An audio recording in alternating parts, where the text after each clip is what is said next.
Hi guys, welcome back to my channel all about commerce. आज हम common PG entrance test 2022 के paper commerce के subject का discussion करेंगे। इस क्वेश्चन पेपर का आंसर ना ही यूट्यूब पर कहीं अवेलेबल है, ना ही गूगल पर, ना ही इंटरनेट पर। इसका आंसर सिर्फ और सिर्फ हमारे चैनल पर है। और यहाँ पे क्वेश्चन पेपर देख सकते हैं और प्रैक्टिस भी कर सकते हैं विथ फुल आंसर। चलिए गाइस, शुरू करते हैं हमारा पीजी एंट्रेंस का क्वेश्चंस, जिसका पहला क्वेश्चन है the maximum number of members in a private company is limited to. हमारा जो क्वेश्चन पहला है वो पूछता है कि प्राइवेट कंपनी के मेंबर्स कितने तक लिमिटेड होने चाहिए, जिसका आंसर है ऑप्शंस में है ए 200, बी 100, सी 50, डी 250। इसका आंसर है ऑप्शन ए 200। सेकेंड क्वेश्चन है the company's nationality is decided by its option A share holders, option B place where books of accounts are kept, option C its registered office, option D none of the above. इसका answer है option C its registered office.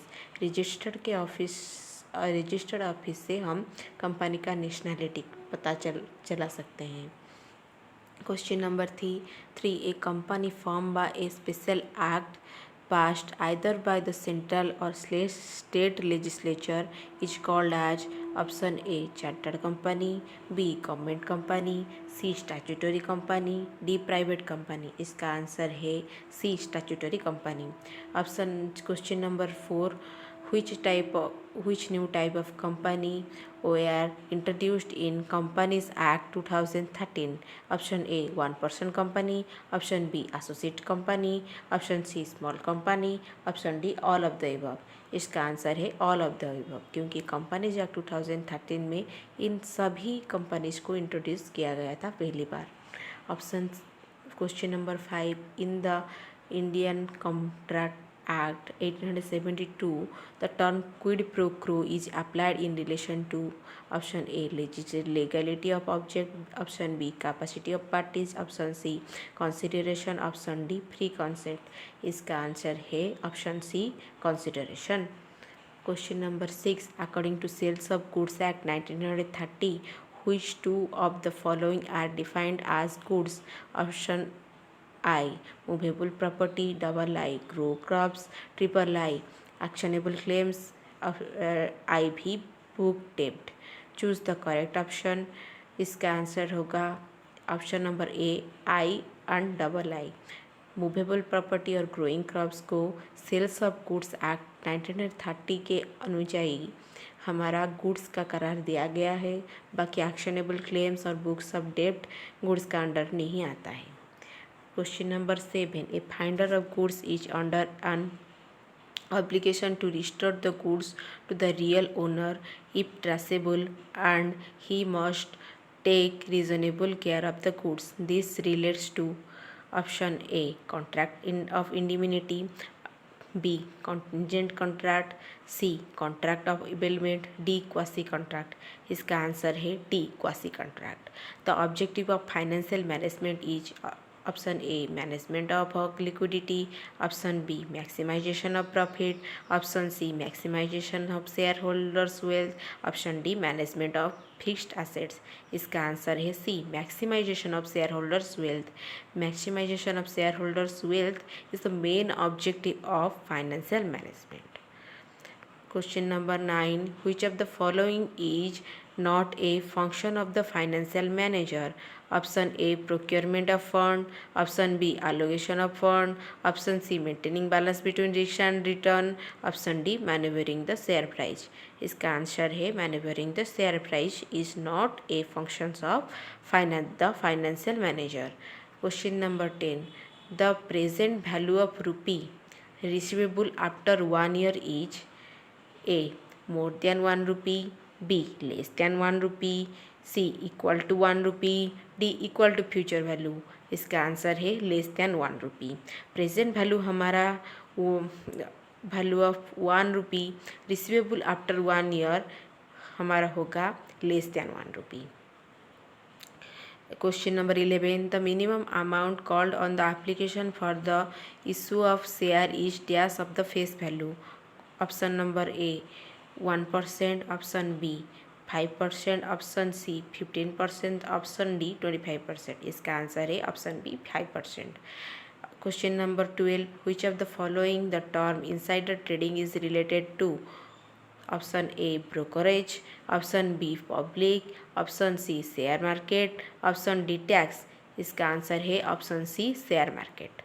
Question number 13. Which method of valuation of share is based on the questions what an equity shareholder will receive if the company goes into liquidation?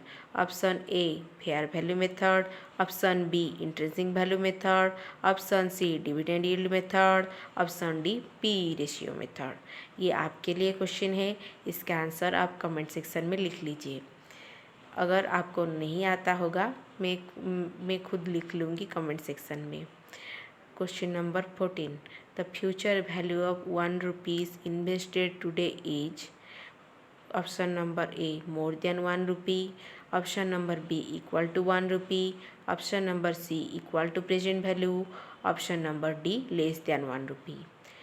इसका answer है option number A more than 1 rupee. Question number 15. Which is the most expensive source of fund? Option A new equity shares, option B new preference share, option C new debts, option D retained earning.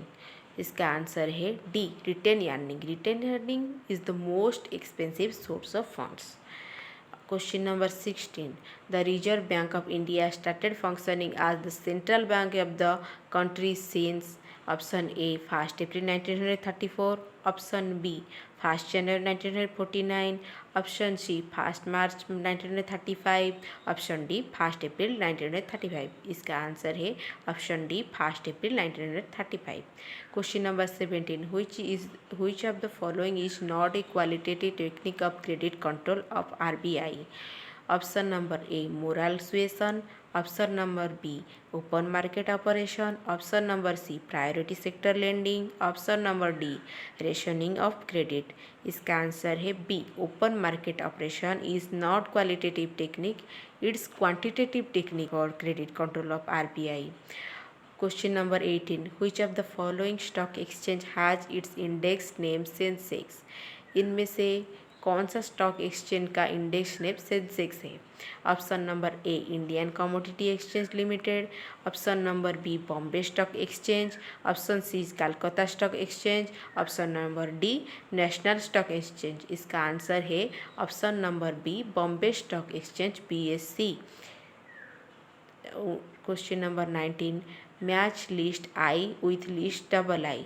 List I पे हमारा 1 number पे है standard costing, उसके बाद margin of safety, 3rd पे है ratio analysis, J4 पे है GITS सिस्टम।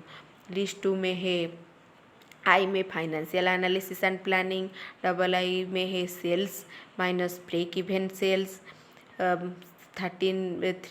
3 पे है इन्वेंटरी कंट्रोल, IV पे है मैनेजमेंट बाय एक्सेप्शन। इसमें से सही आंसर है ऑप्शन नंबर ए, जहाँ पर 1 नंबर स्टैंडर्ड कॉस्टिंग रिलेटेड है मैनेजमेंट बाय एक्सेप्शन, 2 नंबर मार्जिन ऑफ सेफ्टी रिलेटेड है sales minus break even point के साथ, 3 नंबर रेशियो एनालिसिस रिलेटेड है फाइनेंशियल एनालिसिस एंड प्लानिंग के साथ, 4 नंबर GIT एनालिसिस हमारा रिलेटेड है III इन्वेंटरी कंट्रोल के साथ। Question number 20. Identify the ideal liquid और acid test ratio among the following. Option number A 2:1, option number B 1:2, option number C 1:1, option number D none of this. इसका answer है option number C 1:1।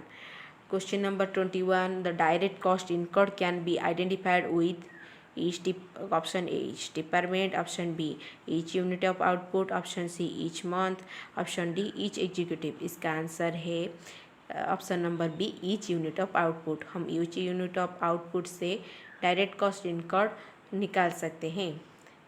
Question number 22. Aggregate of all direct costs is terms as option number A prime cost, option number B work cost, option number C cost of sales, option number D cost of production. Aggregate of all cost is called option number A prime cost.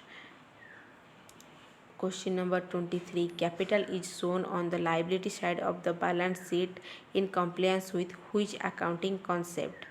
According to which accounting concept capital is shown on the liability side of the balance sheet? Option number A money measurement concept, option number B entity or business entity concept, C realization concept, D historical concept. इसका answer है B entity concept. Question number 24. Salary outstanding account is a dash account. Option number A real account, B nominal account, C personal account, D financial account. इसका answer है सी personal account. अगर विस्तारित रूप से जाएंगे तो representative person personal account. Question number 25. Which of the following term is used to provide depreciation on intangible assets? Depreciation on intangible assets को क्या टर्म दिया जाता है? A depletion, B depreciation, C revaluation, D amortization. इसका answer है D amortization. amortization को हम depreciation on intangible assets कहते हैं. सो गाइस यहीं पर हम क्वेश्चन को रखते हैं. 25 तक हम डिस्कस कर चुके हैं. आप भी प्रैक्टिस कर लेना 25 तक. इसके आगे जो भी क्वेश्चन है मैं वीडियो के पार्ट 2 पर डिस्कशन करूँगी. Thank you for watching. अगर आप इस वीडियो को लाइक सब्सक्राइब और शेयर कर देंगे तो मेरे लिए बहुत ही अच्छा होगा. Thank you. मैंने बहुत ही मेहनत किया है इस वीडियो पर. Thank you.